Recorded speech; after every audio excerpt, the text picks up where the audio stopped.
Hello बच्चों। तो आज हम पढ़ेंगे क्लास 11 फिजिक्स का चैप्टर 2 यूनिट्स एंड मेजरमेंट। इसमें टॉपिक है एरर। कितने टाइप की एरर्स, जैसे आज हम पढ़ेंगे absolute error, mean absolute error, relative error और परसेंटेज एरर। तो सबसे पहले हम स्टार्ट कर रहे हैं आज एब्सोल्यूट एरर कि एब्सोल्यूट एरर क्या होती है। तो बच्चों, ये किसी एक्सपेरिमेंट से रिलेटेड होती हैं एरर। जैसे एक एक्सपेरिमेंट किया और उसमें कुछ मेजर्ड वैल्यूज हमने फाइंड की, मेजर्ड वैल्यूज। और ये मेजर्ड वैल्यूज कुछ इस टाइप से हैं, जैसे हमने मान लिया first measured value A1, then A2 और इसी टाइप से AN तक। ठीक है, ये मेजर्ड वैल्यू है बच्चों। तो सबसे पहले तो हमें इनकी मीन वैल्यू फाइंड कर लेनी चाहिए। कोई भी एक्सपेरिमेंट करते हैं मीन वैल्यू फाइंड करके तब हम ट्रू वैल्यू फाइंड करते हैं। देखिए, मीन वैल्यू क्या होती है। मीन वैल्यू, मीन वैल्यू को मैं लिख रहा हूं ए मीन से। ए मीन इज इक्वल टू, आपको पता मीन फाइंड करने के लिए सबको प्लस करते हैं और जितने नंबर्स हैं उससे हम डिवाइड कर देते हैं। तो A1 प्लस A2 सबको प्लस कर लिया dash dash up to AN तक और अपॉन में n। ये जो मीन वैल्यू है इसको हम सबसे ज़्यादा एक्यूरेट वैल्यू मानते हैं, ट्रू वैल्यू के बहुत ज़्यादा एक्यूरेट वैल्यू मानते हैं। तो पहले ये समझ लेंगे ऐसा क्यों है, इसी को हम मीन वैल्यू को ही सबसे ज़्यादा एक्यूरेट क्यों मान रहे हैं। माना कोई एग्जांपल ले रहा हूँ मैं, एग्जांपल लेकर आपको ये क्लियर कर रहा हूँ मैं। कोई एग्जांपल मैंने लिया कि ट्रू वैल्यू जो है किसी मेजरमेंट की, ट्रू वैल्यू है बच्चों सपोज 10 सेंटीमीटर। मान लिया है, हमें ट्रू वैल्यू कभी पता नहीं होती, कोई एक्सपेरिमेंट हम करते हैं ट्रू वैल्यू हमें पता ही नहीं होती है, गिवन थोड़ी ना होगी। जब गिवन है तो फिर मेजरमेंट क्या करेंगे हम, है ना। माना ये पेन है मेरे पास में, इसकी आपसे कह दे डायमीटर फाइंड कीजिए, तो गिवन थोड़ी डायमीटर आपको, ट्रू वैल्यू पता नहीं क्या है, आपके लिए बिल्कुल अननोन है। लेकिन हमने मान लिया सपोज ट्रू वैल्यू ये है 10। तो जो मेजरमेंट करते हैं तो ऐसा होता है, कभी वैल्यू आपने मेजर की तो 10 से हो सकता है थोड़ा सा कम आ गई, जैसे 9.98, है ना। ऐसा भी हो सकता है, बराबर पॉसिबिलिटी है कि आप मेजर करें और ये 10.2 आ जाती, है ना। या ऐसा हो सकता था कि 9.99 सेंटीमीटर मेजर्ड वैल्यू आती, या ऐसा भी हो सकता था कि ये वैल्यू 10.1 आप मेजर कर लेते, मतलब 4-5 बार आपने मेजरमेंट किया। ये ट्रू वैल्यू है। जितना ट्रू वैल्यू से आगे किसी नंबर के मेजर होने की पॉसिबिलिटी है, किसी क्वांटिटी के मेजर होने की पॉसिबिलिटी है, उतना ही ट्रू वैल्यू से कम भी पॉसिबिलिटी है। मतलब जितना इस नंबर के इस वाली मेजरमेंट की पॉसिबिलिटी है उतना इसकी भी पॉसिबिलिटी रहती है बच्चों। जितना इसकी पॉसिबिलिटी है उतना इसकी भी पॉसिबिलिटी है। अब देखिए यहाँ पर इधर साइड मैंने लिखे हैं वो जो 10 से ज़्यादा वाले नंबर्स हैं और इधर लिखे हैं कम वाले नंबर्स, है ना। अब इन सब का मीन फाइंड करिए। तो देखो, इन दोनों का अगर मीन लूँ मैं तो ये भी 10 आएगा, इन दोनों का मीन लें तो वो भी 10 आएगा। इसलिए सबका अगर मीन हम फाइंड करेंगे ना तो वो एग्जैक्ट 10 ही आएगा। लेकिन जब हम रियल में प्रैक्टिकल करते हैं तो ज़रूरी नहीं है इसी टाइप से एक दूसरे के करस्पॉन्डिंग वैल्यूज मिलें। जैसे 10.1 और 9.9 एक दूसरे करस्पॉन्डिंग है, 0.1 आगे और 0.1 पीछे, है ना। ऐसे यहाँ 0.2 आगे और ये 0.2 पीछे। लेकिन अगर ये वैल्यूज हमें मिल जाएं तो ट्रू वैल्यू एग्जैक्ट हमें पता चल जाती है ना। तो हम इसीलिए बहुत सारे ऑब्जर्वेशंस करते हैं, बहुत सारे ऑब्जर्वेशंस कि इस टाइप की वैल्यूज इंक्लूड हो जाएं। जितनी वैल्यूज ट्रू वैल्यू से आगे मेजर हुई हैं उनके करस्पॉन्डिंग ट्रू वैल्यू से पीछे वाली भी मेजर हो जाए, है ना।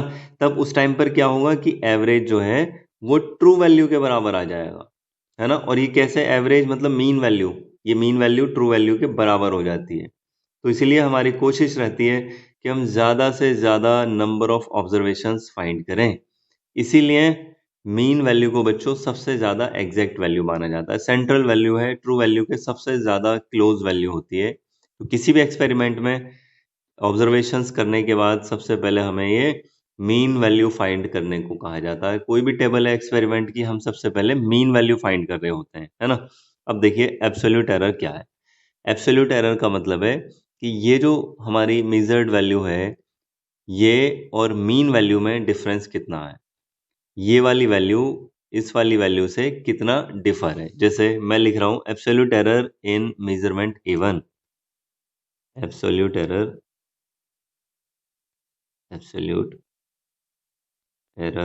इन A1। हर एक में अलग अलग एब्सोल्यूट एरर फाइंड करते हैं। A1 में एब्सोल्यूट एरर ये लिखा मैंने, ऐसे ही A2 में फाइंड करेंगे, AN में, AN तक मतलब सभी में फाइंड करेंगे। केवल एक से ही मतलब नहीं होता एब्सोल्यूट एरर का, सभी रीडिंग्स में अलग अलग कितना एरर है। तो हमने इसको लिखा A1 माइनस A मीन, मतलब A1 जो है वो A मीन से कितना ज़्यादा कम या कितना ज़्यादा है। ये होती है एब्सोल्यूट एरर इन A1। ऐसे ही एब्सोल्यूट एरर इन A2, A2 में एब्सोल्यूट एरर फाइंड करिए, इसको लिखेंगे हम A2 minus A mean value, है ना। ऐसे ही एब्सोल्यूट एरर इन A3 होता तो उसमें फाइंड कर लेते आप, तो A3 माइनस A मीन। ऐसे ही एब्सोल्यूट एरर इन AN, आप AN में एब्सोल्यूट एरर फाइंड कर लीजिए, कितनी आ जाएगी AN minus A mean value से ये कितना डिफर है, हमें ये फाइंड करना पड़ रहा है यहाँ केवल। तो ये एब्सोल्यूट एरर A1 में कितनी एब्सोल्यूट एरर, A2 में कितनी एब्सोल्यूट एरर, A3 में, AN में, सब में ऐसे ही हमें एब्सोल्यूट एरर ये पता चल जाती है। मतलब कौन रीडिंग कितनी ज़्यादा एक्यूरेट है, कौन सी रीडिंग कितनी ज़्यादा एक्यूरेट है। अब देखिए ये एक एग्जाम्पल के थ्रू हम समझते हैं। ये हमारी एनसीईआरटी में एग्जाम्पल नंबर 2.7 है। इसमें बोल रहे हैं we measure the period of oscillations of simple pendulum. एक सिंपल पेंडुलम है, उसके ऑसिलेशंस का टाइम पीरियड हमने मेजर कर लिया। In successive measurements the readings turn out to be, और रीडिंग्स देखो इस टाइप से आई कुछ 2.63, 2.56, 2.42, 2.71, 2.80। देखो वेरिएशन आ रहा है ना, ये वेरिएशन आना भी चाहिए अगर हम कोई मेजरमेंट कर रहे हैं। Calculate the absolute errors, relative error and percentage error. हमने पहले एब्सोल्यूट एरर पढ़ लिया है, तो पहले हम एब्सोल्यूट एरर ही फाइंड करेंगे।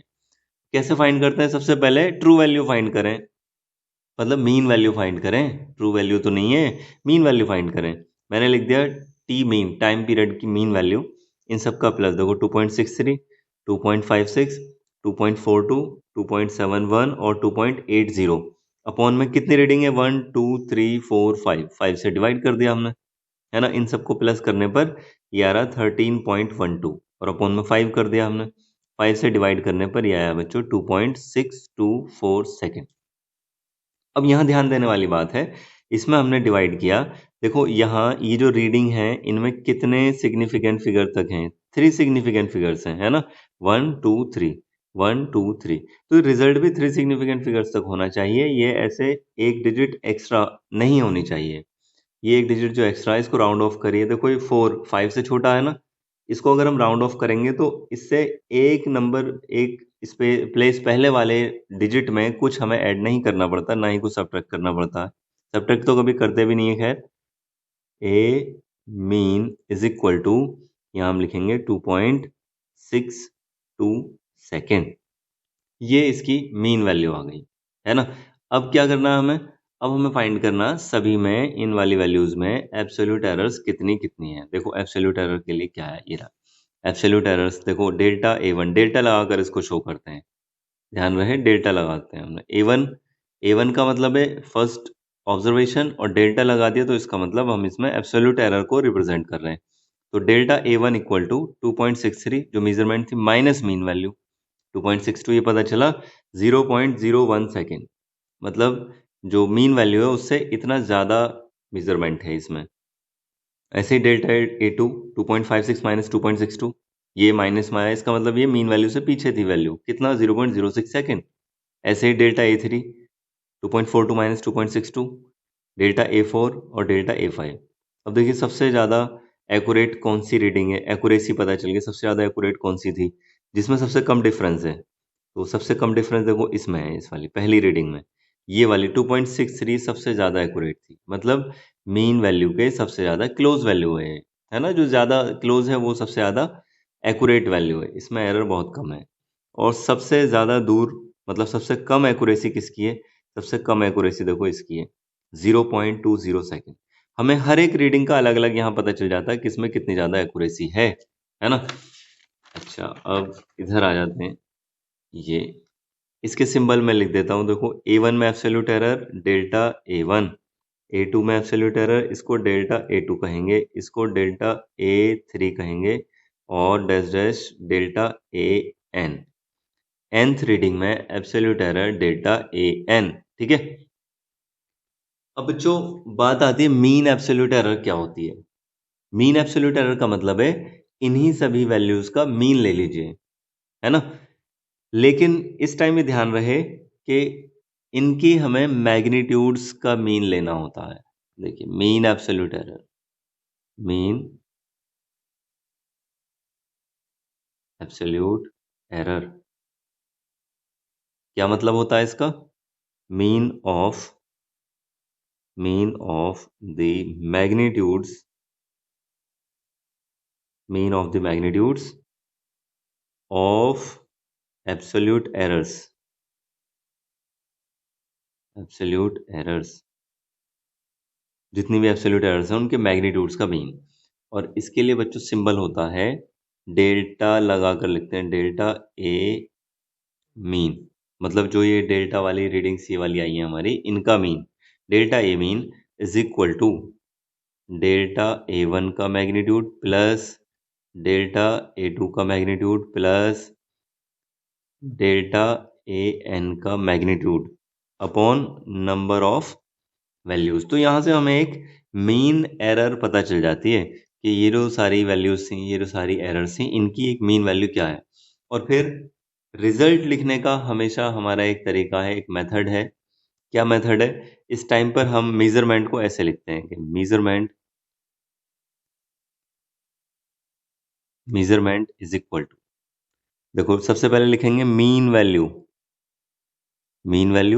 और फिर लगाएंगे plus minus delta A mean, मतलब जो मेजरमेंट है उसकी एक रेंज हमने बता दी कि मिनिमम वैल्यू इसकी, जैसे ए mean minus delta A mean, minimum value यहां से लेकर यहां से, और maximum value A mean minus delta A mean, मतलब इतनी वैल्यू से इतनी वैल्यू के बीच में ये मेजरमेंट लाई करेगा। जो हमने वैल्यू मेजर की है वो बिल्कुल एग्जैक्ट नहीं है, उसमें इतना वेरिएशन है, इस वैल्यू से इस वैल्यू तक वेरिएशन है। माइनस, अच्छा ये प्लस आया, ठीक है। अब देखो इसको उसी वाले एक्सपेरिमेंट से, एग्जाम्पल से हम समझ रहे हैं, जो एक्सपेरिमेंट वाला एग्जाम्पल था। अब देखिए ये वैल्यूज आई हैं वाली, इन सभी का हमें एवरेज फाइंड करना है, लेकिन इनके मैग्नीट्यूड्स का। तो इनका मैग्नीट्यूड्स लिख दे, देखे जैसे ये 0.01 प्लस 0.06 प्लस 0.20 प्लस 0.09 और प्लस 0.18 अपॉन 5 से हमें डिवाइड करना। अब देखिए कितना हो गया। डेसिमल के मैं सेकंड प्लेस को प्लस कर रहा हूँ, शॉर्ट में ऐसे करते हैं प्लस, देखो 1 और 6, ये 7 और 27 और 9 36 और ये 18 54 0.54, ये आ जाएगा 0.54 अपॉन 5। अब इसमें डिवाइड कर लीजिए, डिवाइड करके ये आ गया 0.1 और फिर 0.8, ये आ जाए 0.018। इसको आप फिर से राउंड ऑफ कर लीजिए, क्योंकि देखो ये जो रिजल्ट है हमारा, ये डेसिमल के 2 प्लेसेस तक था, ये रहा, है ना। और ये वाला ये 3 तक आ रहा है, तो इसको भी 2 प्लेसेस तक कर लीजिए। ये राउंड ऑफ करने पर देखो 8, ये 5 से ज़्यादा है, तो इससे पहले वाले डिजिट में 1 प्लस कर देंगे, ये आ जाएगा 0.11, इतने सेकेंड। जो यूनिट मेजरमेंट की होती है वही यूनिट यहाँ एब्सोल्यूट एरर की होगी या मीन एब्सोल्यूट एरर की होगी। तो बच्चों अब देखो यहाँ से हमें टाइम पीरियड का एक वेरिएशन पता चल रहा है। ये तो आ गई एरर, और टाइम पीरियड कितना था, ये 2.62 था। तो यहाँ से हम लिखेंगे time period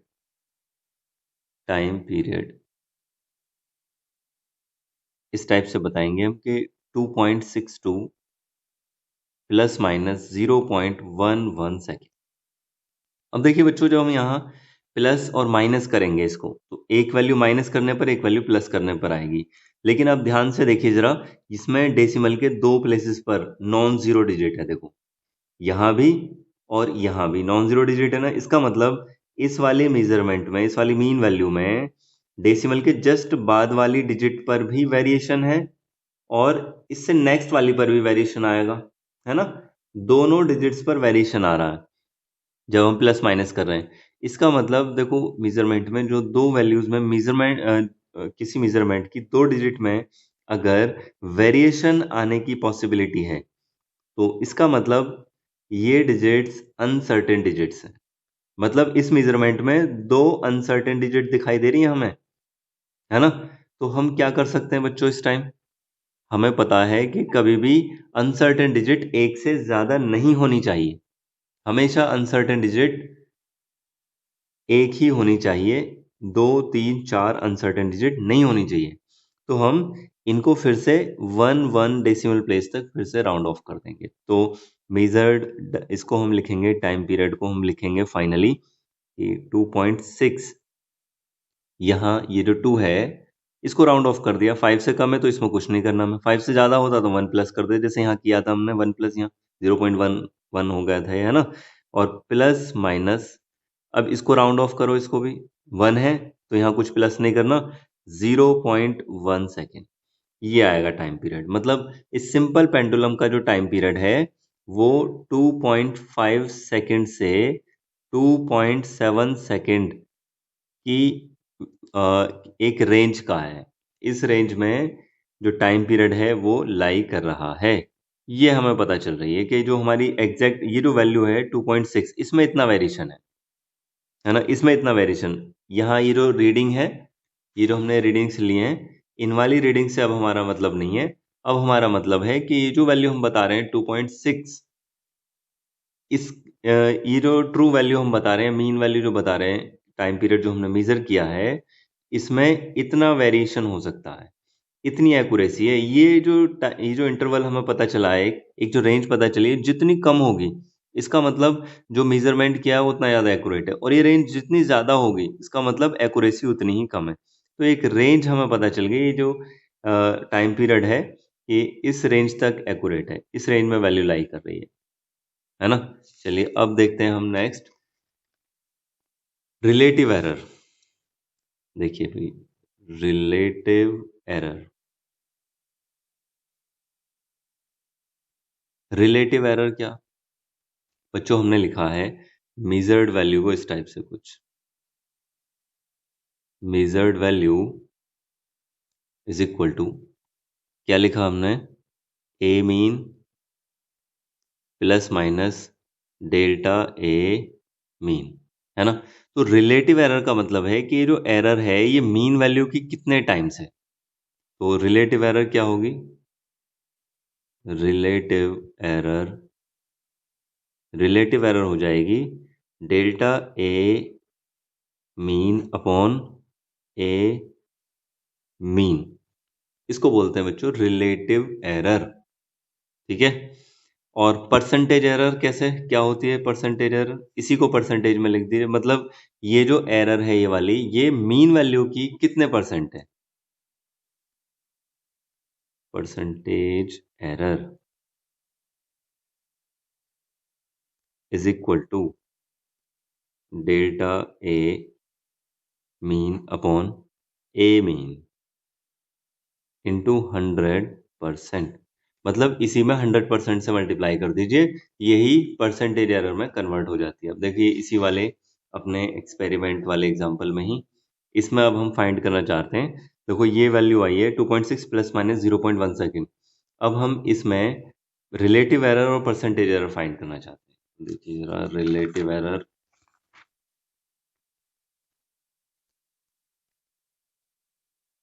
relative error is equal to, ये हम लिखेंगे 0.1 अपॉन 2.6, और ये वन सिग्निफिकेंट फिगर तक ही 0.04 आती है अप्रोक्सीमेटली, राउंड ऑफ करने के बाद में। इसको आप करके देखें तो 0.04 राउंड ऑफ करने के बाद एक सिग्निफिकेंट फिगर तक। और अगर परसेंटेज एरर देखें 100% से मल्टीप्लाई कर दीजिए। Percentage error is equal to 0.1/2.6 into 100% is equal to 4%। ये 4% आ जाएगी। इतनी एरर है, या एक टाइप से हमें पता चल रहा है एक्यूरेसी कितनी है ना। चलिए अब नेक्स्ट देखते हैं टॉपिक हमारा कॉम्बिनेशन ऑफ एरर्स। मतलब अगर कुछ मीजर्ड वैल्यू हैं और उनको हम किसी फॉर्मूले में पुट करके कैलकुलेशन कर रहे हैं, तो फाइनल वैल्यू में, कैलकुलेटेड वैल्यू में कितनी एरर होनी चाहिए। देखिए combination of errors, error of a sum और ए डिफरेंस। तो सम और ए डिफरेंस में एरर देख रहे हैं हम। मैंने मान लिया दो वैल्यूज हैं, एक ए और एक बी, तो हम लिख रहे हैं measured value of a, measured value of ए।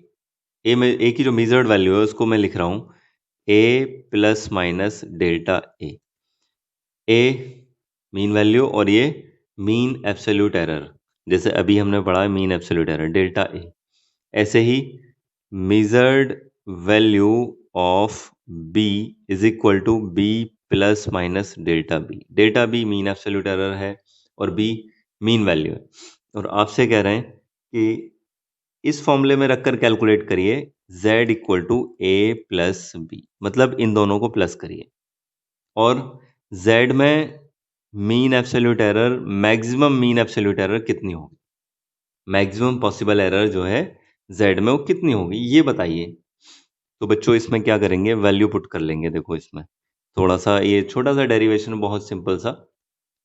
देखिए z को लिख रहे हैं हम z plus minus delta z, है ना। z की भी वैल्यू हमने पुट कर ली इसमें। ये मीजर्ड वैल्यू z की हो सकती है z plus minus delta z, और इक्वल टू a के लिए ये वाली वैल्यू पुट कर लीजिए a plus minus delta a plus और b plus minus delta b। ठीक है, इसको थोड़ा सा सिंप्लीफाई किया, z plus minus delta z is equal to a plus b plus minus delta a plus minus delta b। ठीक है, अब देखिए ये हमें पता है कि जो a प्लस बी है तो z के इक्वल है ना। z ये है, z ये कैंसिल आउट हो जाएगा, तो यहाँ बचेगा केवल delta z plus minus delta z equal two plus minus delta a plus minus delta b। अब हमें चाहिए z में मैक्सिमम एब्सोल्यूट एरर। तो मैक्सिमम पॉसिबल एब्सोल्यूट एरर कब आएगी, जब सभी को प्लस लें हम। तो मैं लिख रहा हूँ maximum possible error, maximum possible absolute error, mean absolute error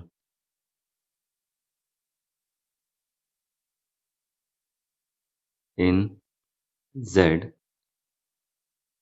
delta z equal to delta a plus delta b, ये आ जाएगी। ठीक है, तो यहाँ से हमें पता चल रहा है कि z में जो एब्सोल्यूट एरर है वो a में एब्सोल्यूट एरर और b में एब्सोल्यूट एरर दोनों के सम के बराबर होगी। जब दो नंबर्स को हम प्लस कर रहे हैं तो इनकी जो एब्सोल्यूट एरर्स हैं वो भी हमें प्लस करनी होंगी, यहाँ से पता चल रहा है। ठीक है, ये हमारा एक्सप्रेशन है। अभी हम इसके लिए देखेंगे एग्जाम्पल। पहले डिफरेंस के लिए और आपको समझा देते हैं कि डिफरेंस में क्या होगा। देखिए डिफरेंस में कुछ अलग नहीं है, ये होता इस टाइम पर z के प्लेस पर a minus B, a minus B करना, तो z के प्लेस पर वैल्यू रखिए z plus minus delta z, a के प्लेस पर रखिए a plus minus delta a, और b के प्लेस पर रखिए b plus minus delta b। तो ये आया z plus minus delta z is equal to a minus B को एक साथ कर लिया मैंने, और देखिए यहाँ से क्या बचा, प्लस माइनस डेल्टा a और ये माइनस प्लस डेल्टा b। अब देखिए माइनस प्लस कर लो या प्लस माइनस, बात तो एक ही है, इसको भी ऐसे लिख देंगे हम। और ये a माइनस बी किसकी वैल्यू है, यहाँ से देखिए z की, z से z कैंसिल हो जाएगा माइनस होकर, तो ये आ जाएगा ऐसे ही maximum possible error in z, maximum possible absolute error in z is equal to absolute error in a plus absolute error in b। तो एडिशन या सब्ट्रैक्शन करते टाइम पर टोटल एब्सोल्यूट एरर, अलग अलग जो मेजर्ड वैल्यूज की absolute error है उनके सम के बराबर होती है। ये हमें बात ध्यान रखनी है। ठीक है, अब इसका एक एग्जांपल हम देख लेते हैं। देखो इसमें कह रहे हैं the temperatures of two bodies measured by the thermometer are T1 is equal to 20 degree Celsius plus minus 0.5 degree Celsius. ठीक है, इसमें ये एब्सोल्यूट एरर बता दी और ये मेजर्ड वैल्यू बताइए। And T2 equal to 50 degree Celsius plus minus 0.5 degree Celsius. ये एब्सोल्यूट एरर और ये इसकी मीन वैल्यू है ना, ये मीन वैल्यू थी इसकी। Calculate the temperature difference and the error there in. Temperature difference calculate करिए और उसमें एरर भी बताइए। तो टेम्परेचर डिफरेंस मैं फाइंड कर रहा हूँ T2 माइनस T1। तो T2 देखो कितनी है mean value 50 degree Celsius minus ये 20 degree Celsius is equal to कितना हो गया 30 डिग्री सेल्सियस, इतना हो जाएगा। अब इस डिफरेंस को मैं शो कर रहा हूँ सपोज T से, है ना। अब इसमें हमें मीन एब्सोल्यूट एरर चाहिए कि मीन एब्सोल्यूट एरर कितनी है। तो देखिए mean absolute error in difference, mean या सिंपली एब्सोल्यूट एरर भी बोल देते हैं इसको, mean absolute error in difference is equal to, देखिएगा कितनी हो जाएगी, इसमें 0.5 और इसमें 0.5 दोनों के प्लस के बराबर, कितना हो गया 1 डिग्री सेल्सियस, है ना। तो डिफरेंस को हम लिख सकते हैं कि difference is equal to 30 degree Celsius plus minus 1 degree Celsius. ठीक है बच्चों, चलिए वन सिग्निफिकेंट डिजिट तक था ये, देखो ये भी वन सिग्निफिकेंट डिजिट था, तो यहाँ भी मैंने वन सिग्निफिकेंट डिजिट तक इसको कैलकुलेट किया है। अब देखते हैं एरर ऑफ ए प्रोडक्ट और क्वोशेंट। अगर दो नंबर्स की ऐसे ही मल्टीप्लाई कर रहे हैं हम, तो उस टाइम पर क्या होना चाहिए। देखो मल्टीप्लाई कर रहे हैं हम, मैंने ले लिया z is equal to a into b. A की measured value a plus minus delta है, b के लिए b plus minus delta b। तो हम वैल्यू पुट कर रहे हैं, अब देखो z plus minus delta z is equal to a plus minus delta a और b plus minus delta b। ठीक है, अब इनकी मल्टीप्लाई कर लेते हैं।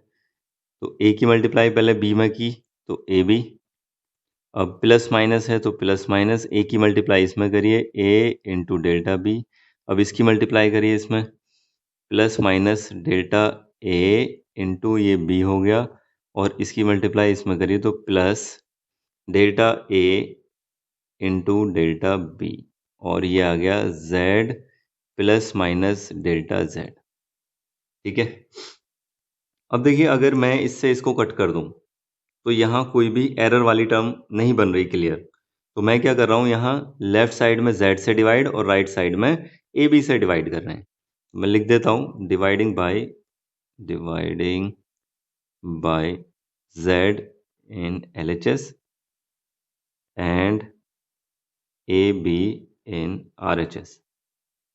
RHS में ए बी से डिवाइड करने पर तो क्या बनेगा लेफ्ट साइड में, देखिए आप, ये हो जाएगा 1 plus minus delta z upon z is equal to, यहाँ ए बी से डिवाइड करोगे तो 1 प्लस माइनस, यहाँ ए बी से डिवाइड करो तो a cancel, delta B upon b plus minus, ऐसे यहाँ बन जाएगा delta a upon a plus ये बन गया डेल्टा ए अपॉन ए और इनटू में delta B upon B.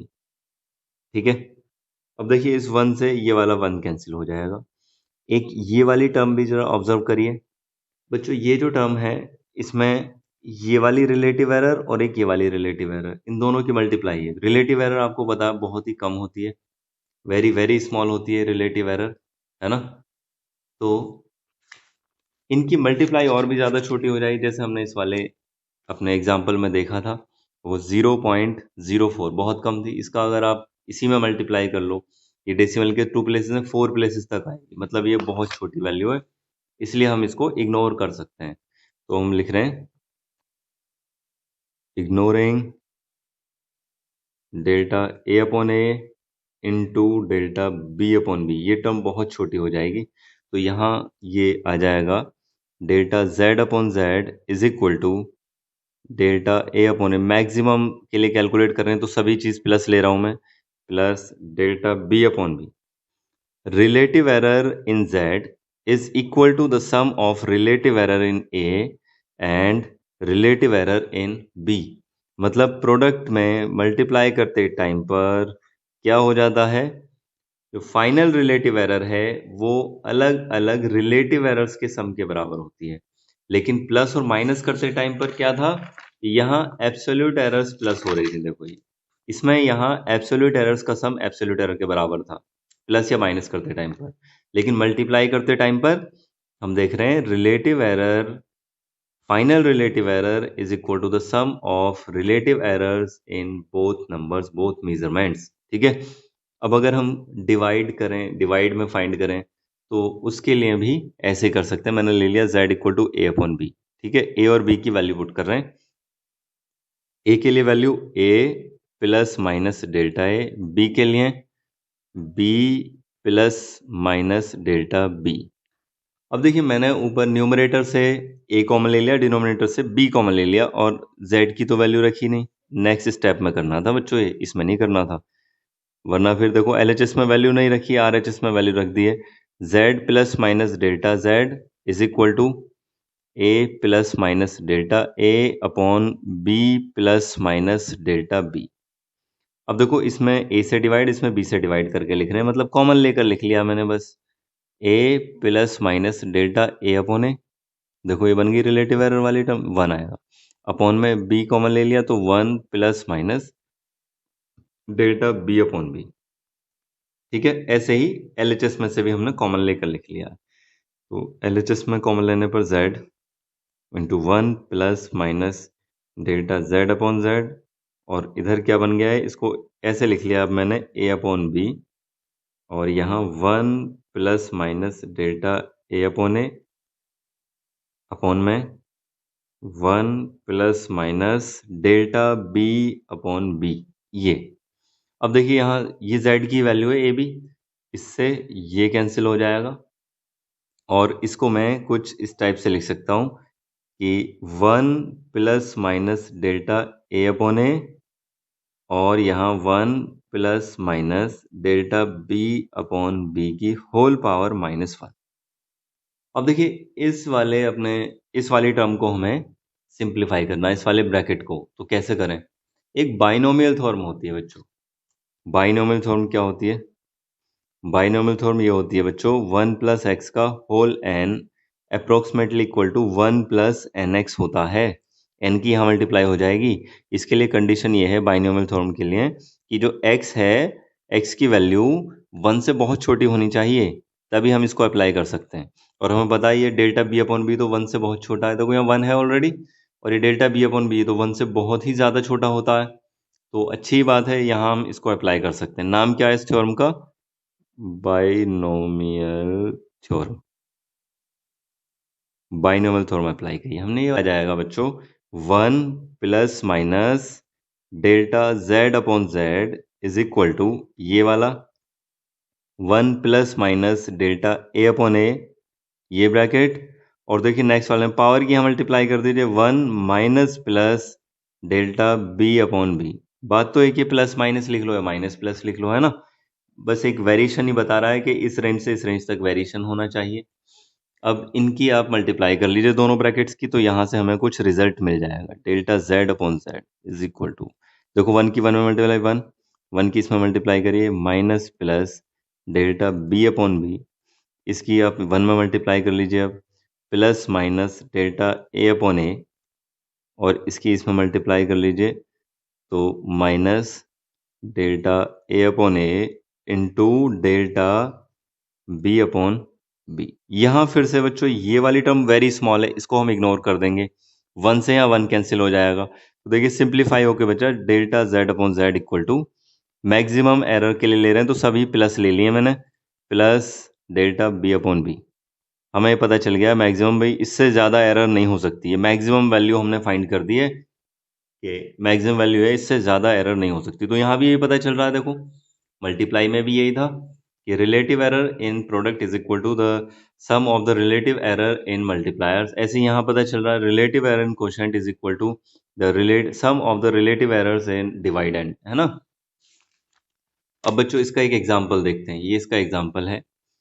The resistance R equal to V upon I, पता है रेजिस्टेंस का ये फॉर्मूला होता है हमें, है ना, where V equal to 100 plus minus 5 volt and I equal to 10 plus minus 0.2 ampere, find the percentage error in R। R में परसेंटेज एरर हमें फाइंड करनी है। तो पहले तो हम R फाइंड कर लें, है ना, कि R की वैल्यू क्या है। देखो R is equal to V upon I। V कितना है हमारा, 100 वैल्यू है V की, 100 अपॉन I कितना है, 10 है, इज इक्वल टू 10 ओम। ये R की वैल्यू है। अब यहाँ हमें डिवाइड करना पड़ा तो हम लिख सकते हैं कि relative error in R is equal to the sum of relative error in V and relative error in I। इससे हम एरर ऐसे लिखेंगे, है ना, डिवाइड में अभी पढ़ा हमने, डिवाइड में रिलेटिव एरर्स प्लस हो जाती हैं, लेकिन हमसे कहा है परसेंटेज एरर, तो हम ऐसा ना करें सभी में 100% से मल्टीप्लाई कर लें LHS RHS में। तो ये बन जाएगा delta R upon R multiply 100% is equal to delta V upon V into 100% plus delta I upon I into 100%।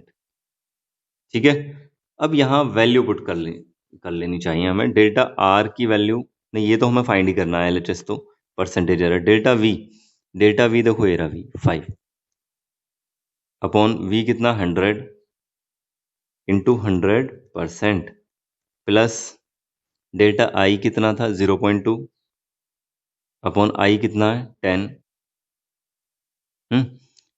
Into 100%। तो इससे 100 से 100 कैंसिल होकर 5% और प्लस एक जीरो से एक जीरो, ये 2% इज इक्वल टू 7%। तो यहाँ परसेंटेज एरर पता चल गई हमें 7%। किसी वजह से अगर आपसे ऐसा कहा होता कि एब्सोल्यूट एरर पता कीजिए, तो एब्सोल्यूट एरर कैसे पता करते हैं आप, डेल्टा R है ही आपके पास में, R की इधर मल्टीप्लाई कर देते, है ना, 0.07 तो ये वैल्यू है और R की 100 और हो जाती, तो 0.7 आ जाता है, इतने ओम 0.7 ओम आ जाता है एब्सोल्यूट एरर। ये इतना पार्ट भी हम यहाँ से कैलकुलेट करना चाहें तो कर सकते हैं, नो प्रॉब्लम। अच्छा, अब बच्चों नेक्स्ट देखें, error in case of exponents. अगर कोई क्वांटिटी ऐसा गिवन है हमें कि z इक्वल टू a की पावर n, और बोल रहे हैं बताइए इसमें एरर कितने हो, जैसे n के प्लेस पे कुछ भी हो सकता, a की पावर 2, a की पावर 3, 4, 5 कुछ भी हो सकता है ना। तो इसमें हमें एरर फाइंड करना सीखना है। यहाँ एरर्स के लिए, एरर के कॉम्बिनेशन के लिए क्या रूल होता है, तो हम इसको देखो ऐसे लिख सकते हैं कि z is equal to a into A into A N times, हमें ये लिखना होगा, एन टाइम्स मल्टीप्लाई करनी होगी भाई, 3 होते 3 बार मल्टीप्लाई होते, 4 होते 4 बार मल्टीप्लाई, मैंने डैश डैश करके एन टाइम्स इसको लिख दिया। अब देखो ये वही बन गया प्रोडक्ट वाला। तो हमें पता है कि relative error in z is equal to relative error in a plus relative error in a plus relative error in a plus, कब तक, एन टाइम्स प्लस कर लो इसको आप, एन टाइम्स हमें प्लस करना होगा। तो एन टाइम्स प्लस करने के बाद में क्या आना चाहिए, एन से मल्टीप्लाई हो जानी चाहिए, तो ये आ जाएगा N into delta a upon A. N times plus ना करके एन से मल्टीप्लाई कर दो, है ना। अब देखो यहाँ से इससे ये देखो डायरेक्ट, तो relative error in Z is equal to power की पहले मल्टीप्लाई कर लेनी है हमें और डेल्टा ए अपॉन ए। जैसे अब नेक्स्ट एग्जाम्पल में देख रहे हैं, इसमें सारे रूल इंक्लूड होंगे अब तक जो हमने पढ़े, प्लस माइनस वाला नहीं, मल्टीप्लाई और एक्सपोनेंट वाला यहाँ इंक्लूड हो जाएंगे। देखो क्या कहा, इसमें कहा find the relative error in z if z equal to a की पावर 4, b की पावर 1/3 अपॉन c, d की पावर 3/2। ऐसा हमें गिवन है। तो अब देखिए कैसे लिखेंगे हम, delta z upon z is equal to, अब देखिए सबसे पहले टर्म है a की पावर 4, तो इसके लिए 4 और रिलेटिव एरर इन a। अब देखिए मल्टीप्लाई आ रही है बीच में, है ना, मल्टीप्लाई के टाइम पर क्या करते हैं, प्लस कर देते हैं रिलेटिव एरर्स को, तो प्लस कर दिया हमने, 1/3 डेल्टा b अपॉन बी। फिर इसके बाद डिवाइड आ रहा है, डिवाइड में भी प्लस हो जाती है relative error, delta c upon c, c की कुछ पावर ही नहीं है, देखो d की पावर 3/2 है, तो 3/2 डेल्टा d अपॉन डी। ये इतना हम इसमें रिलेटिव एरर लिख सकते हैं बच्चों। अगर इनकी वैल्यूज गिवन होती हमें, ब्रैकेट में जो लिखा हुआ है इनकी वैल्यू पुट करके कैलकुलेशन हम कर सकते थे। अब देखिए ये एग्जाम्पल, ये भी बहुत अच्छा एग्जाम्पल है। The period of oscillation of a simple pendulum is t equal to 2π√L/g। किसी सिंपल पेंडुलम का जो टाइम पीरियड है वो ऐसा गिवन है हमें, t इक्वल टू 2π√L/g, ये फॉर्मूला होता है। Measured value of L is 20.0 centimetre. L को जो मीजर करके रखा हमने वो डेसिमल के 1 प्लेस तक रखा। 0.1 सेंटीमीटर की लीस्ट काउंट थी और इन्होंने बताया भी है known to 1 mm accuracy, 1 millimetre की एक्यूरेसी तक नापा। 1 मिलीमीटर ये रहा है ना, तो यहाँ लेंथ में एब्सोल्यूट एरर हमें दे दी गई है कि डेल्टा एल 1 mm है, 1 mm की एक्यूरेसी है। And time for 100 oscillations of pendulum is found to be 90 second. 100 oscillations करा के उसका टाइम नोट किया हमने, एक ऑसिलेशन का टाइम पीरियड नोट नहीं किया इस बार हमने 100 ऑसिलेशंस कराए और उसमें 90 सेकेंड टाइम आया, और 100 से डिवाइड कर दो 90 में तो एक ऑसिलेशन का टाइम हमें मिल जाएगा। Using wrist watch of 1 second resolution, इसमें भी पता चल रहा है इसमें एरर 1 सेकेंड की एरर है, 1 सेकेंड का रिजोल्यूशन बोल रहे हैं, तो मीन एब्सोल्यूट एरर इसमें 1 सेकेंड है, मतलब 90 प्लस माइनस 1 है ये। What is the accuracy in determination of जी? तो जी को अगर हम इस फॉर्मूले से कैलकुलेट करें तो जी में कितनी एक्यूरेसी होगी, मतलब एक टाइप से आप इसमें परसेंटेज एरर बता दीजिए कितनी परसेंटेज एरर हो। तो देखिए जरा इसको कैसे करेंगे सॉल्व। हमने लिखा पहले formula t equal to 2π√L/g। हमें g फाइंड करना है यहाँ से, तो स्क्वायर कर लें दोनों साइड से, है ना, स्क्वायरिंग। स्क्वायर करने पर आया t² इक्वल टू 4π² L/g। अब क्रॉस मल्टीप्लाई करके रीअरेंज करके आप लिख सकते हैं g is equal to 4π²L/t²। अब देखिए वही मल्टीप्लाई डिवाइड वाले या एक्सपोनेंट वाले हमारे रूल यहाँ लग जाएंगे एरर को कंबाइन करने के लिए। तो हम लिखेंगे delta g/g is equal to 4π²। बच्चों ये कांस्टेंट है, ये मेजर्ड वैल्यू नहीं है, तो ये तो 100% एक्यूरेट होती है, इसमें कोई एरर नहीं है। तो हम लिख सकते हैं डेल्टा L/L और प्लस 2 डेल्टा t/t। ये क्या आया? Relative error in g is equal to relative error in length of the pendulum, और ये relative error in time period of the pendulum. अब देखिए टाइम पीरियड जो है वो डायरेक्टली मेजर नहीं किया गया था, है ना, टाइम पीरियड डायरेक्टली मेजर नहीं किया गया था। अब देखिए इसको कैसे मेजर किया गया था, 100 ऑसिलेशंस का टाइम मेजर किया था। तो मैं क्या करता हूँ, इसको इक्वेशन नंबर 1 मान लिया, और देखो टाइम पीरियड के लिए एक फॉर्मूला हमें यहाँ लगाना पड़ेगा, total time upon number of oscillations, ये लिया गया था, है ना, 90 सेकेंड। ये कहा ना 100 ऑसिलेशंस का टाइम 90 सेकेंड, मैंने मान लिया 90 सेकेंड, ये टी मान लिया टोटल टाइम, और ये नंबर ऑफ ऑसिलेशंस मान लिया। तो हम इससे लिख सकते हैं टाइम में relative error delta t/t is equal to t, small t में रिलेटिव एरर डेल्टा t/t, और ये तो काउंटिंग है, मेजर्ड वैल्यू थोड़ी ना है, इसमें कोई एरर नहीं होगी, ये आ गया डेल्टा t/t। इक्वेशन नंबर 2, इस वैल्यू को आप यहाँ पुट कर दीजिए, तो क्या बन जाएगा, delta g/g is equal to delta L/L plus 2 delta t/t।